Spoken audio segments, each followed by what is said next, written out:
uma cartola. E daqui da cartola vão sair os objetos que vão pontuar, os objetos que vão dando margem, que vão ensejando a aparição dos assuntos do nosso diálogo de hoje. Diálogo que será feito com um artista plástico, um artista visual, que também é professor da Universidade Federal do Ceará. Ele é coordenador do curso de Cinema e Audiovisual da Universidade Federal do Ceará. E ele tem mestrado nessa área e é graduado também nessa área de artes visuais. Ele é um artista plástico e me trouxe aqui uma espécie, é uma referência a uma cartola. Na verdade, vocês estão vendo, é uma sacola. E daqui vão sair os objetos que quem me trouxe foi o Yuri Firmeza. Yuri, você existe? Vocês vão explicar, vocês vão entender por que eu estou perguntando isso. Porque o Yuri é famoso por ter inventado um artista. Sim.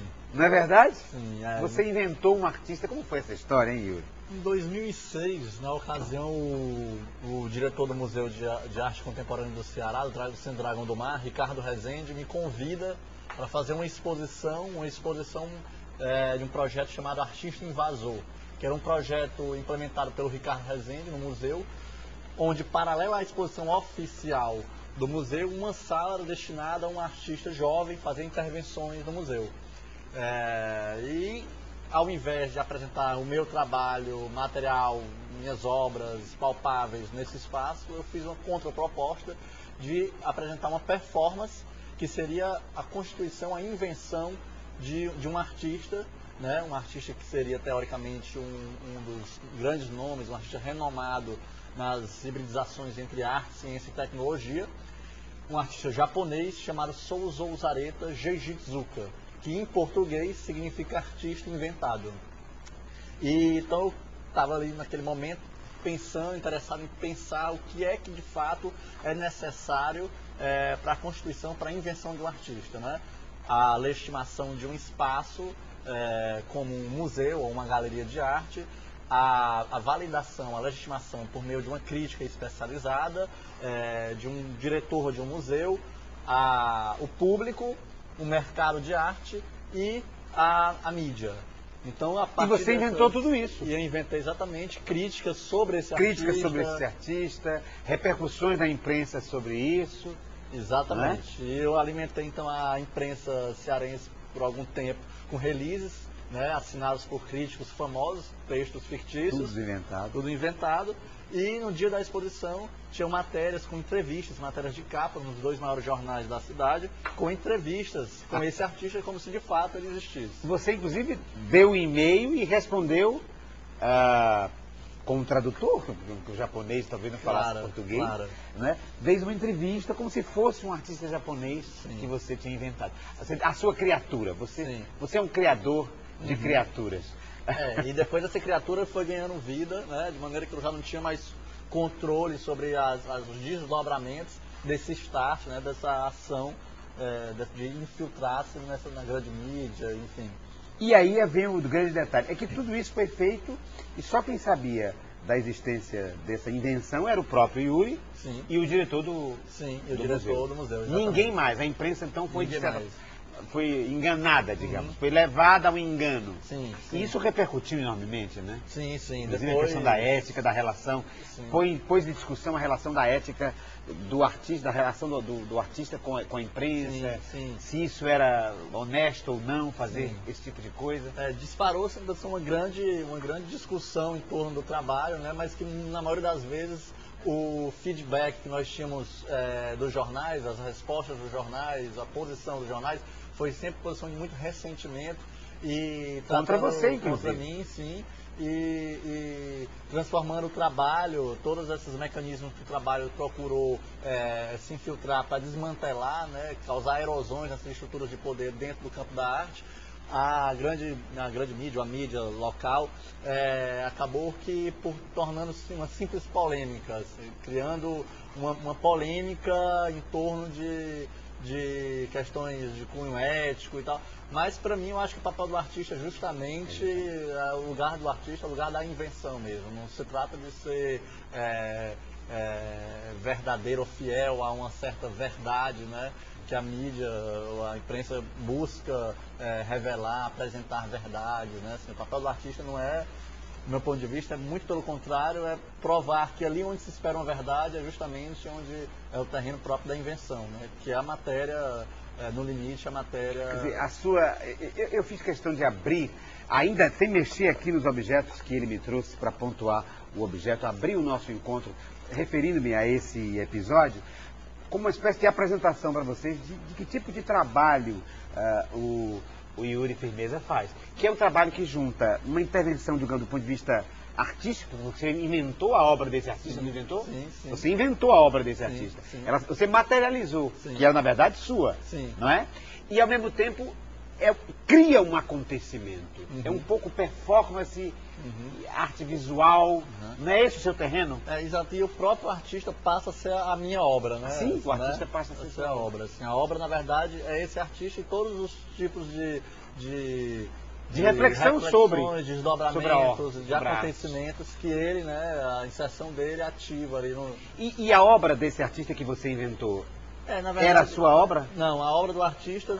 E eu te falava, o criador, Yuri, se diferenciava da criatura?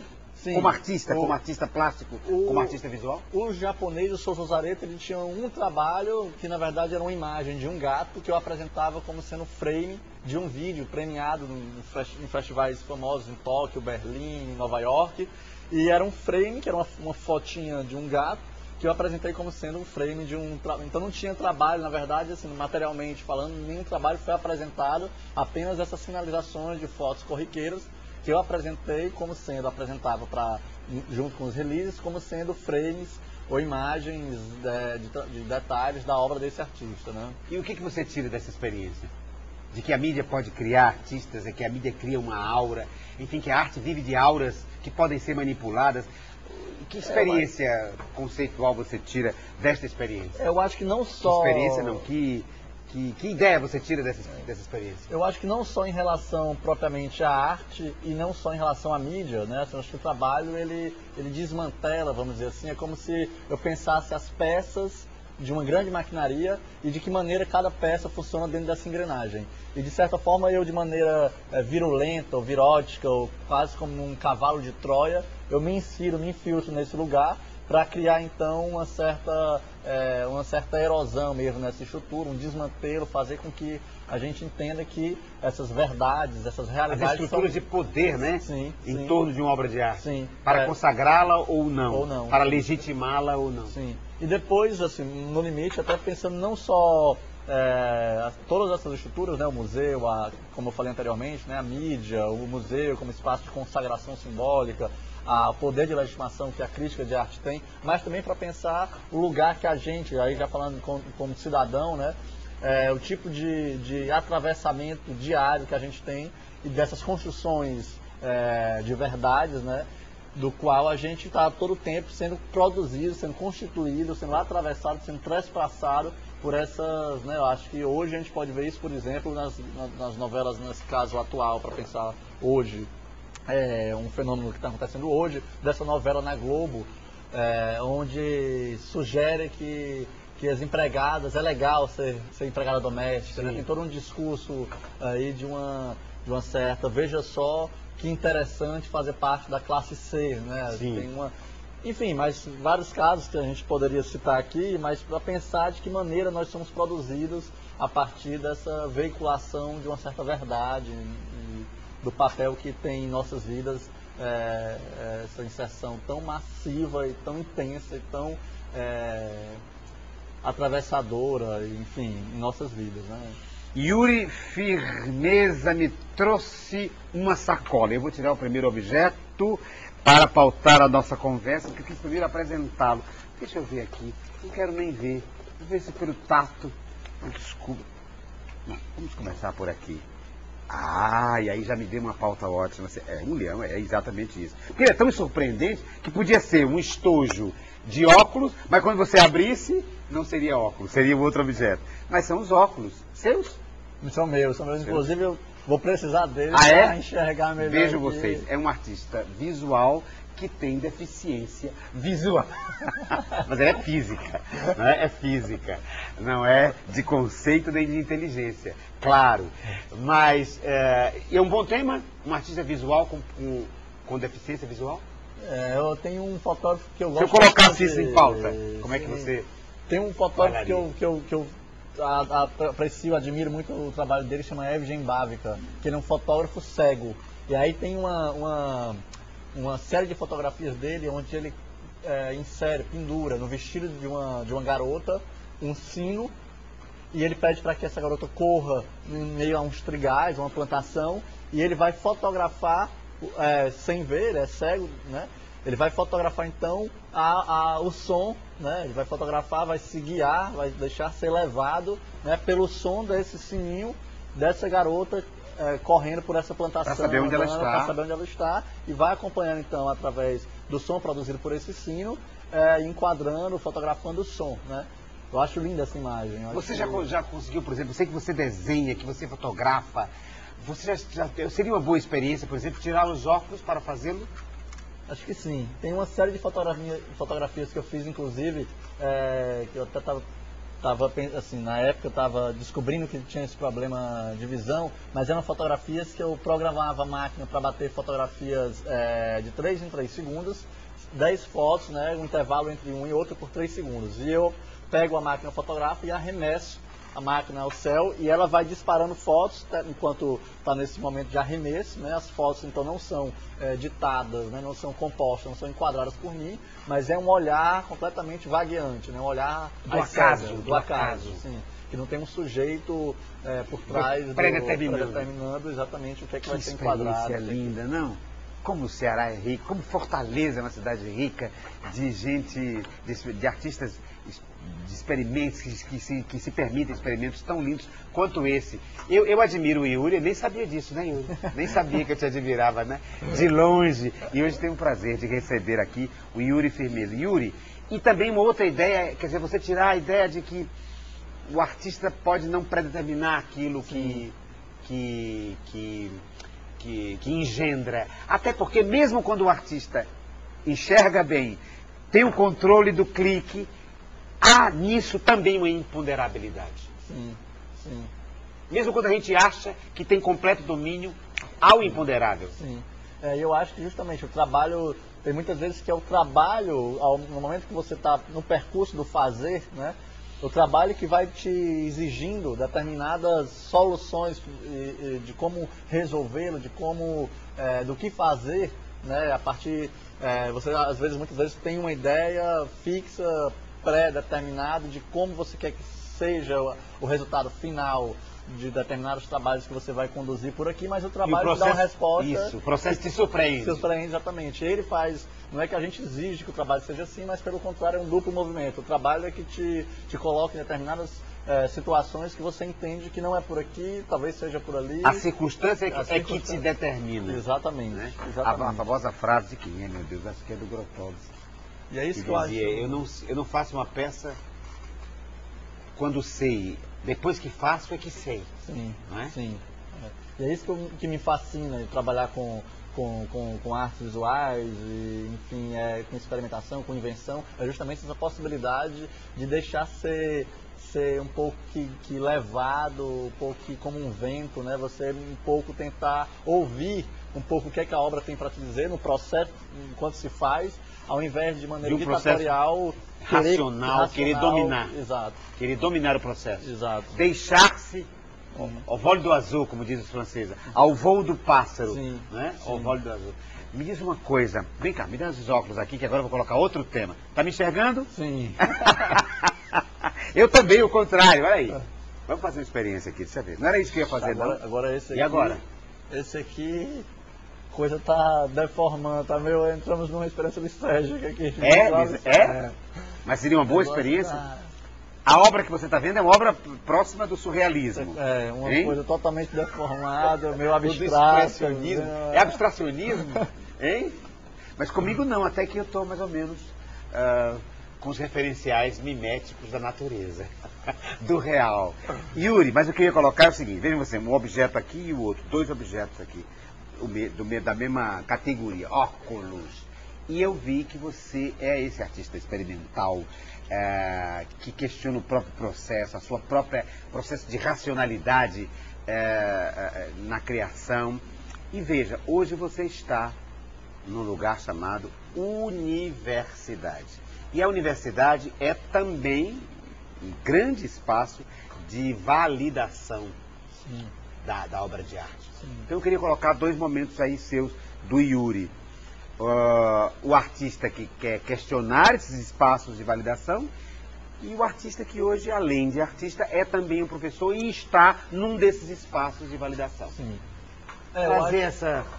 Que mesmo, isso é uma questão assim, que para mim é crucial, porque mesmo enquanto artista, também eu já ocupei, participando de exposições, lugares que realmente são lugares proeminentes de poder, ou dessas estruturas todas do sistema das artes, né? Como, por exemplo, participando de mostras e exposições em museus, em instituições extremamente rígidas. Mas eu acho que ao me posicionar dentro desses lugares, eu acho que a obra tem que ter uma potência, não que tem que ter, que eu acho que ninguém tem que ter nada de maneira prescritiva, mas eu acho que o poder, a força, a potência, o vigor, o frescor de um trabalho, seja do ponto de vista de um professor dentro de uma instituição, seja do ponto de vista de um artista dentro de uma exposição nesses grandes espaços, é tentar de alguma forma subverter a lógica desses espaços, de alguma maneira se inserir e inserir um potencial de diferenciação dentro desses espaços, né? Criar ruídos, criar ranhuras, onde essas ranhuras, esses ruídos possam brotar algo diferente, algo de novo dentro dessas instituições tão enrijecidas, tão burocratas e tão... diametralmente oposta ao processo do artista, não? Sim. Porque o processo do artista é exatamente desestabilizar, né? E o da universidade é se apropriar daquilo que foi estabelecido e repassar o que foi estabilizado, não é? Sim. O papel do pedagogo é outro, completamente diferente do artista. Sim. Embora eu ache que pelo menos eu espero que a minha contribuição na universidade seja muito próxima da minha maneira de pensar como artista. Eu quero que isso partindo de um pressuposto de que a educação também pode ser tão inventiva quanto a arte, né? Assim, não é porque normalmente se pensa que o campo da invenção é o campo da arte, que só na arte se inventa, quando eu acho que é uma questão vital, né? Seja nas artes, seja na educação, é uma maneira de existir no mundo, né? Sim. Não, é claro, eu digo como instituição, o papel dela não é esse, né? O papel dela é de normatizar, né? No sentido conceitual, quer dizer, o princípio, né? O sentido princípio de uma universidade ou de qualquer escola é normatizar, é estabilizar, é repassar a tocha para que a outra geração continue o que já está estabelecido, né? Etc. Mas é óbvio que também não podemos partir de uma presunção de que só ao artista cabe o desmonte desses esquemas, não? Que é possível ao intelectual fazê-lo, ao professor. E me assusta, confesso que fico assustado às vezes com a quantidade de professores que já estão há algum tempo na vida acadêmica. Eu não digo nem aqui na Universidade Federal do Ceará, porque entrei há pouco tempo, mas imagino que também deve existir.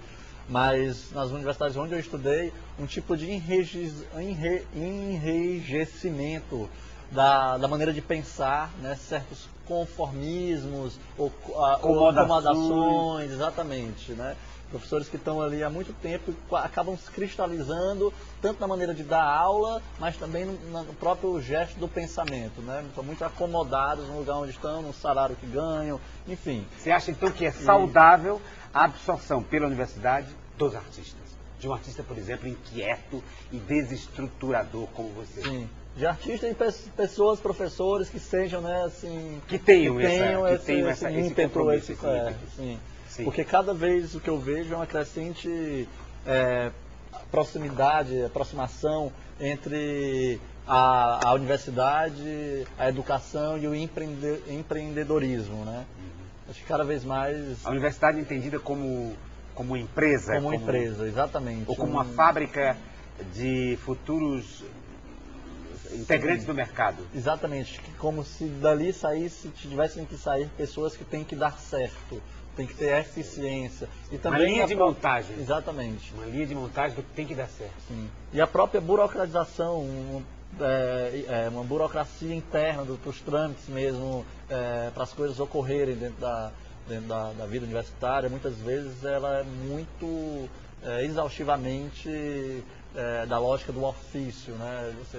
Ofício que eu digo assim, você tem que fazer um ofício para conseguir aquilo, é tudo muito, não só isso, mas isso eu acho que é só um sintoma de uma maneira de pensar que me parece cada vez amortiza o pensamento inventivo dentro dessas instituições. E fico imaginando que você também está radicalizando nessa experiência, porque além de ser professor, você ainda me foi ser coordenador de um curso, de um curso de cinema. Quando a sua área, na verdade, é mais essa área da inventiva, e que você, portanto, deve estar oprimido aí pelas circunstâncias de ter que fazer os ofícios, de ter que fazer as reuniões, de ter que encaminhar coisas, virar um prefeito. É como se cada professor hoje da universidade tivesse que ser um produtor, um administrador, não é? Um tocador de obras. Sim, eu acho que a gente cada vez mais tem funções... Gerente. Exatamente, tem funções mais próximas da gerência do que... Inclusive, isso, novamente, eu acho que não é só a UFC, acho que a educação no Brasil passa por esse grave problema, que é o problema próprio das demandas de outras ordens que não da pesquisa, do ensino, dos projetos de extensão, que é aquilo que mais motiva um professor a entrar nessa vida universitária. Deixa eu ver aqui seus óculos de novo, que eu quis fazer uma coisa, e como eu quis fazer com os meus óculos, mas aí quando eu fiz com os meus óculos, eu não consegui enxergar. Eu queria ver com os óculos dos outros, porque eu não tenho que tirar os meus. Eu queria ver, quer dizer, mostrar aqui o Yuri a partir dos óculos dele, entendeu? É como se o Yuri fosse vendo. Vamos ver, cadê o Yuri? Cadê o Yuri? Ah, tá aqui. Isso. Eu queria vê-lo a partir dos óculos dele. Isso. É isso.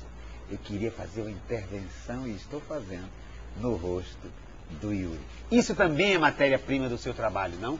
Colocar o seu próprio corpo como integrante da obra de arte. Sim. Não há uma separação entre artista e obra de arte. Você se integra na sua obra. Sim. Tem vários trabalhos, tem uma série de performances minhas que são normalmente filmadas ou fotografadas, que é justamente essa intersecção,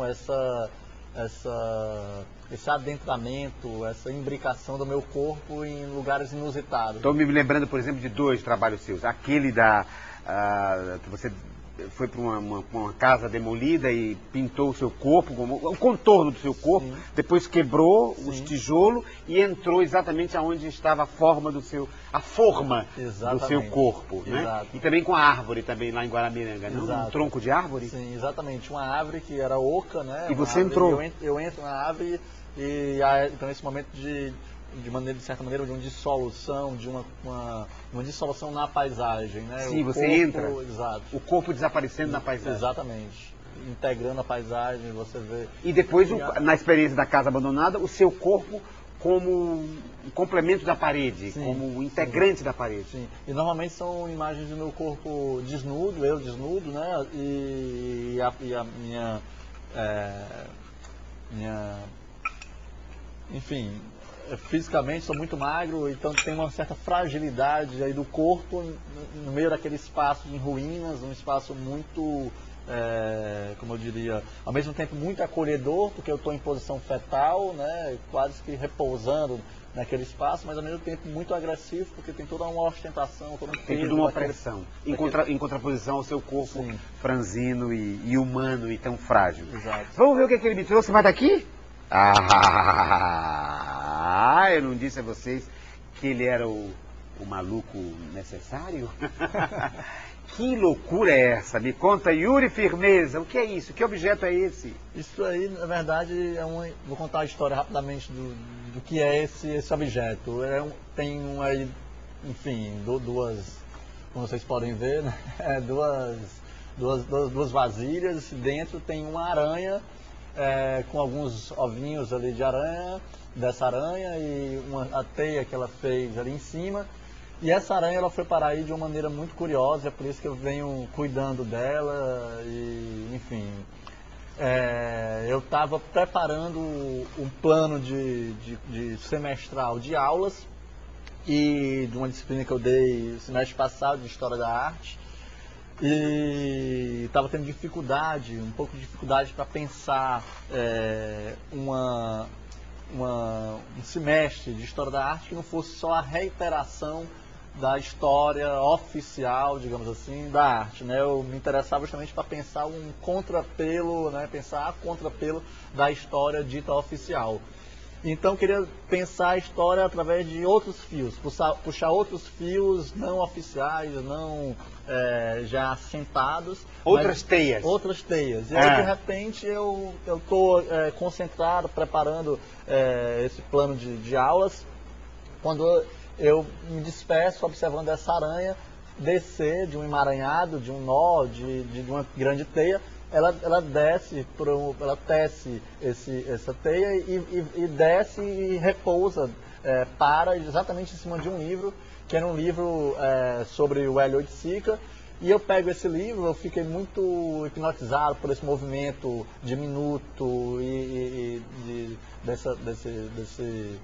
desse animal, né, produzindo essa teia. E quando eu abro o livro do Hélio Oiticica, é justamente na página onde ele está falando da importância de se puxar fios soltos e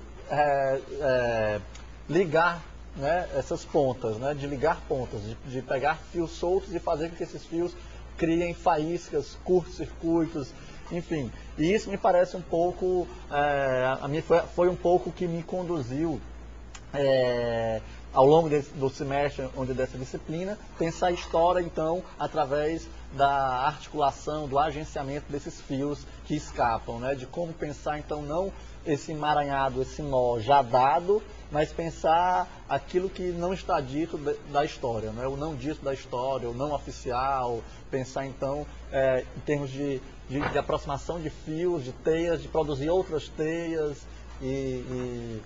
enfim, o que é que escapou desse emaranhado, o que é que nesse emaranhado me interessa pensar. E aí à margem das teias oficiais. Exatamente. E aí você criou uma aranha. Você é um criador de aranhas. Essa aranha, depois ela foi muito... enfim, me pareceu que era uma metáfora do seu processo. Do meu processo, exato, naquele momento. Né? Muito bem. Yuri, já temos aqui os óculos, já temos aqui a aranha e vamos para, no próximo segmento, apresentar outros objetos que estão aqui dentro da sacola que me trouxe o nosso dialogador de hoje, o artista plástico, o performer, o professor da Universidade Federal do Ceará, Yuri Firmeza.